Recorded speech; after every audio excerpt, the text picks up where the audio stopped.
স্বামী ছেলে নিয়ে তারা বসে খাবে না। না, ওইসব আমার লক্ষ্মীর ভান্ডার ওইসব আমার দরকার নেই। আমার যদি একটা মাস কাবারি চাকরি করে যে ইনকাম হবে, আমার মাসিক ভাত ওখানে কিছুই নয়। টাটা গোষ্ঠীরা এসে ফিরে গেছে, হ্যাঁ, ওনারা এলে পরে আরও উন্নত হতো আমাদের সিঙ্গুরটা। তো ওরা আসতে দেয়নি। কারা আসতে দেয়নি? না, বিরোধী দল হচ্ছে টিএমসি। ভাতা দিয়ে দিয়ে মানুষকে বাঁচিয়ে রাখা যায় না। ভাতা দিয়ে কি হবে? এখানে যদি একটা কারখানা, এই যে 18 তারিখ এই মাঠের মধ্যে নরেন্দ্র মোদীজি আসছেন, তো আপনারা এই ব্যাপারে কতটা উৎসাহিত? দেখুন, বাংলার উত্তর থেকে দক্ষিণ, পূর্ব থেকে পশ্চিম মানুষ এখন দুর্বিষহ অবস্থা মানুষের। আমরা চেয়েছিলাম একজন মহিলা মুখ্যমন্ত্রী আসুক, তাতে মা বোনেদের পাশে মাতৃশক্তি রয়েছে, মা বোনেদের নিরাপত্তা থাকবে। কিন্তু এখন রাস্তায় রাস্তায় আমরা দেখতে পাচ্ছি দিনে দুপুরে মা বোনেদের সম্মানের কোনো দাম নেই। আচ্ছা, আপনারা হয়তো জানতে পেরেছেন যে 18ই জানুয়ারি নরেন্দ্র মোদীজি সিঙ্গুরের টাটার মাঠে আসছেন। আপনি তো চাষি, তাতে আপনারা কতটা খুশি? ভালো হবে, খুব ভালো হবে। চাষির মাঠে চাষি এই এলাকায় আসে, মানে মোটামুটি চাষির উপকারটা বেশি হবে। হ্যাঁ, চাষি নতুন যা যে আয়ুর্বেদিক দিয়ে চাষ করো, আমি সেই আয়ুর্বেদিক দিয়ে চাষ করছি। হ্যাঁ, দেখে আর একটা দেখে, এই যে আয়ুর্বেদিক যে আছে, এই আয়ুর্বেদিক দিয়ে আমি চাষ করছি। মোদিজির বক্তব্য আয়ুর্বেদিক দিয়ে চাষ করো, কীটনাশক এবং কেমিক্যাল সার জমিতে কম মারো, জমির আরও মানে ক্ষমতা ফিরে আসবে, জমির ক্ষমতা। এটা হচ্ছে মোদির বক্তব্য। যে উনি 18 তারিখ এসে আমাদের মহিলা থেকে আরম্ভ করে নারী যে এখানে টাটার মাঠে যে অনেক কিছু আপনারা দেখেছেন ঐতিহাসিক ব্যাপারে সবাই জানে, অবগত আছে সবাই যে কি কি ঘটনা ঘটেছে। তো আমরা খুবই আশাবাদী। আমরা 1000 টাকা চাই না, তো আমাদের যাতে নারী সুরক্ষা হয়, নারীদের যাতে নারীদের সম্মান যাতে আমরা পাই, সম্মান সুরক্ষিত পাই, তার জন্যই যে আমরা আশা করে রয়েছি যে প্রধানমন্ত্রী এসে আমাদের কি বার্তা দেয় আগামী দিনের। আজকে এই সিঙ্গুরের টাটার মাঠ দেখতে পাচ্ছেন, আগামী 18ই জানুয়ারি এখানে নরেন্দ্র মোদীজি আসতে চলেছেন। তো 18টা বছর আগে সিঙ্গুরের ভবিষ্যৎ পরিবর্তন হওয়ার কথা ছিল, কিন্তু আজকের দিনে আমরা দেখতে পাচ্ছি কি ঘরের লক্ষ্মীর ভান্ডার পাচ্ছে ঘরের মেয়েরা, কিন্তু সেই ঘরের লক্ষ্মীর ভান্ডার পাওয়ার পরেও ঘরের নারী সুরক্ষিত নয়। এই সিঙ্গুর থেকেই শুরু হয়েছিল। আগামী দিন বলে দিচ্ছি, এই সিঙ্গুরের মাটি থেকেই এই মমতা ব্যানার্জিকে এই মাটির মধ্যে দুমড়ে মুজে ছুঁড়ে ফেলবে এই সিঙ্গুরের মানুষ। কারণ এইখানে শিক্ষা, সংস্কৃতি, স্বাস্থ্য সমস্ত কিছুটাই এই পশ্চিমবঙ্গের নষ্ট করে রেখে দিয়েছে এই জল্লাদ সরকার। রচনা ব্যানার্জিকে দেখবো কি করে? শুধু পড়ি, তাকে দেখবো পড়ি, তাকে টিভিতে দেখতে পাবো পড়ি উঠছে। তিনি যে বলেন ধোয়াই ধোয়া, হ্যাঁ, ধোয়াই ধোয়া মানে এখানে দেশে নয়, সে টিভিতে ধোয়াই ধোয়া, ও দিদিমণির কাছে ধোয়াই। আচ্ছা, আপনারা তো ইতিমধ্যেই খবর পেয়েছেন যে সিঙ্গুরের টাটার মাঠে নরেন্দ্র মোদীজি আসছেন, ভারতবর্ষের প্রধানমন্ত্রী। তো আপনারা মহিলা হিসেবে কতটা খুশি? আমরা তো মহিলা হিসেবে অনেক খুশি যে আমাদের দেশের বুকে প্রধানমন্ত্রী নরেন্দ্র মোদী স্বয়ং আমাদের এতে আসছে, দেশে সিঙ্গুরে আসছে। হ্যাঁ, সিঙ্গুর মাঠে টাটায় আসছে। তার জন্য আমরা খুব আনন্দিতই আছি। প্রধানমন্ত্রীকে আমাদের বাড়ির মুখের কাছে দেখবো, আমাদের কিছু বক্তব্য সেটা আমরা জানাবো। আচ্ছা দাদা, আপনি তো চাষি, তো ইতিমধ্যেই হয়তো খবর পেয়েছেন যে সিঙ্গুরের টাটার মাঠে নরেন্দ্র মোদীজি আসছে 18ই জানুয়ারি। তো এতে আপনারা কতটা খুশি? খুশি বলতে দেখো, আমার বাবা আসছে আমার টাটার মাঠে, আমার বাবাও। আমি বাবার কাছে অবশ্যই যাব, আমাদের ফ্যামিলিও যাবে বাবার কাছে। তো শিল্প হলে লাভ কি হবে? শিল্প হলে লাভ আমাদের এই যে বাড়ির ছেলেরা সব বাইরে কাজে যাচ্ছে, হ্যাঁ, গাড়ি ঘোড়া এতে কত কি হচ্ছে, কিন্তু এইটা আমাদের বাড়ির সামনে হলে একটা চোখের সামনে কাজকর্ম কেয়া করবে, থাকবে সুখে, আমাদের আরো উন্নত ডেভেলপ হবে।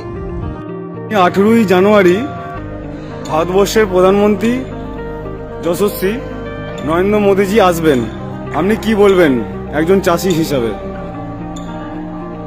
বলবো যে আজকে 2006 সালে যে টাটাটা হওয়ার কথা ছিল বা 90% কাজ হয়ে গেছিল, সেটাকে তছনছ করে ভেঙে দিল রাজনীতির হাড়িকে ছিটিয়েছে। আজকে যদি আমাদের এই সিঙ্গুর অর্থাৎ এই টাটা প্রজেক্টের ভিতরে যদি আমাদের কোনো কারখানা হয়, আমাদের ইয়ং যুব সমাজ চাকরি বাকরি পাবে। তো দিদি বলছি এই সিঙ্গুরের মাটিতে আগামী 18ই জানুয়ারি ভারতবর্ষের প্রধানমন্ত্রী নরেন্দ্র মোদীজি আসতে চলেছেন পরিবর্তন সংকল্প সভায়। তো এই পরিবর্তন সংকল্প সভা থেকে আগামী ভবিষ্যতের এই পশ্চিমবঙ্গের জন্য কি কি পরিবর্তন হওয়া উচিত বলে আপনি মনে করছেন? পরিবর্তন হোক মানে আগে প্রথম নারী সম্মানটা হোক, যাতে নারীদেরকে যেন সম্মান দিতে পারে লোকেরা। শিক্ষা হোক, কর্ম হোক, এগুলো চাই। মানে উপরন্তি এই যে টাটার মাঠ মানে কয়েক বছর ধরে দেখি মানে মানে এমনিই পড়ে আছে। একটা যদি কোনো কাজ হয়, মানে শিল্প যদি হয়, যে কোনো শিল্প হোক যদি হয়, তো সবাই কাজ করে খেতে পারবে, তাই না? মুদি যা করছে আমরা দেখে এখন আশ্চর্য হয়ে যাচ্ছি যে আজকে যদি থাকতো মুদি, তাহলে আমাদের তো আর কোনো চিন্তাই ছিল না। আমরা একটা চায়ের দোকান করলেও ওখানে আমরা ডেলি 500 টাকা করে রোজগার করছি। এখন আমরা নিরুপায়।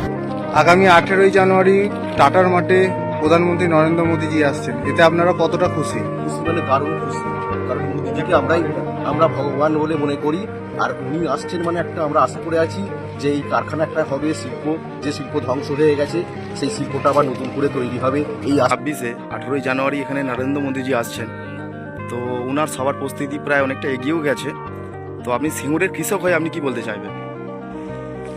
মোদিজি আসছে, মোদিজি এলে নতুন শিল্প নিয়ে এলে আমাদের সিঙ্গুরের মানুষের উপকৃত হবে, বা আমাদের এখানকার ছেলেমেয়েরা, আমার ছেলেমেয়েরা শিক্ষিত অনেক হয়েছে, বা আশেপাশে সব মানুষের ছেলেমেয়েরা আছে, বাইরে কাজে যেতে হবে না। এখানে শিল্প হলে, এখানে কর্মসংস্থান হলে আমরা উপকৃত হই।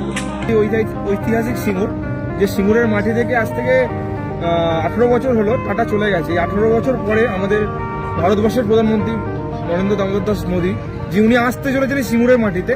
তো ওনার কাছ থেকে কি যুব সমাজ আশাবাদী যে আগামী দিনে কি ভবিষ্যৎ হতে চলেছে, সেই ব্যাপারে সিঙ্গুরের যুব সমাজের তরফ থেকে কি বার্তা আছে আপনাদের কাছে? দেখুন, বর্তমান যুব সমাজ যেটা বলছে যে আমরা ভাতা নয় টাটা চাই, মানে শিল্প চাই। তারা শিল্প চাইছে, ভাতাতে তারা বিশ্বাসী নয়, তারা কর্মসংস্থানে বিশ্বাসী।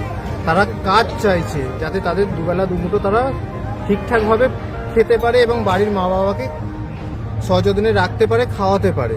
আগামী 18ই জানুয়ারি সিঙ্গুরের এই চর্চিত টাটার মাঠে আমরা মাননীয় প্রধানমন্ত্রীর মুখ থেকে সিঙ্গুরের আগামী শিল্পের ভবিষ্যতের কথা শুনবো এবং আগামী পশ্চিমবঙ্গের শিল্পের ভবিষ্যতের কথা শুনবো। সিঙ্গুরের টাটা মাঠে দাঁড়িয়ে, সিঙ্গুরের এই মাঠ থেকে যেখানে মোদিজি আগামী রবিবার আসছে, সেখান থেকে দাঁড়িয়ে পশ্চিমবঙ্গবাসীর জন্য বার্তা দিতে চাই। আগামী রোববার সিঙ্গুরের মাটিতে ভারতের প্রধানমন্ত্রী, যশস্বী প্রধানমন্ত্রী মাননীয় নরেন্দ্র দামোদর দাস মোদীজি আসছেন। সকল পশ্চিমবঙ্গবাসীর কাছে অনুরোধ, আপনারা দলে দলে যোগদান করে এই সভাটিকে সাফল্যমণ্ডিত করুন। এই বাংলার মানুষ উচ্ছ্বসিত আছেন। চিত্ত যেতা ভয় শূন্য, উচ্চ যেতা শীত। শাসক দলের চৌরাঙানি ভয় উপেক্ষা করে সেদিন আমরা যাব এবং লাখ লাখ মানুষ ওখানে যাবেন। মানুষের মধ্যে একটা উদ্দীপনা তৈরি হয়েছে, কারণ যে সিঙ্গুরের মাটিকে মমতা ব্যানার্জি তার রাজনৈতিক উদ্দেশ্য প্রণীত আন্দোলন এবং নেতিবাচক রাজনীতির জন্য বদ্ধভূমিতে পরিণত করেছে, সেই বদ্ধভূমিতে দাঁড়িয়ে নরেন্দ্র মোদীর মুখ থেকে মানুষ শিল্পের বার্তা শুনতে চাইছেন। আপনারা টাটার মাঠে কি চান? টাটার মাঠে আমাদের শিল্প হলে আমরা ভালো চাই। তো আপনারা নরেন্দ্র মোদীর কাছে শিল্পের আশা রাখছেন? হ্যাঁ, মাঠের মধ্যে আসছেন, আপনারা নিশ্চয়ই শুনেছেন। তো আপনারা এই বিষয়ে কতটা উৎসাহিত? আমরা সব সিঙ্গুরেই বাড়ি আশা করছি। সবাই তো উৎসাহিত, প্রধানমন্ত্রী আসছে এরকম জায়গায়, উৎসাহিত হবে না? ছেলেরা কাজ এখানে তো ফ্যাক্টরিটা হলে তো ভালোই হতো। অনেক চায়, অনেকে চায় না। যে কোনো শিল্প তো হওয়া দরকার। আমাদের ছেলেপুলেরা কোথায় যাবে, কি কাজ করবে? বাইরে তো যেতেই হচ্ছে, সব ছেলেদেরই তো বাইরে ছুটতে হচ্ছে। বেশি করে হলে তো আর এই ছেলেগুলোকে বাইরে যেতে হতো না। না, 2006 থেকে আগে 26 সব ধোঁয়া তো ধোঁয়া শূন্য মিলিয়ে গেছে। মানুষ চোখে ধোঁয়া দেখছে, খালি অন্ধকার। প্রধানমন্ত্রী দেশের নরেন্দ্র মোদী আসছে, হ্যাঁ, প্রধানমন্ত্রী আসছে, কি বুঝছেন শিল্প হবে? সিঙ্গুরের মানুষ নতুন করে আশায় বুক বাঁচছে যে আবার নতুন করে সিঙ্গুর বাঁচবে। সিঙ্গুর তো মরে আছে, অন্ধকারে ডুবে গেছে সিঙ্গুর। সিঙ্গুরের সঙ্গে সারা পশ্চিমবাংলার ভাগ্য অন্ধকারে তলিয়ে গেছে।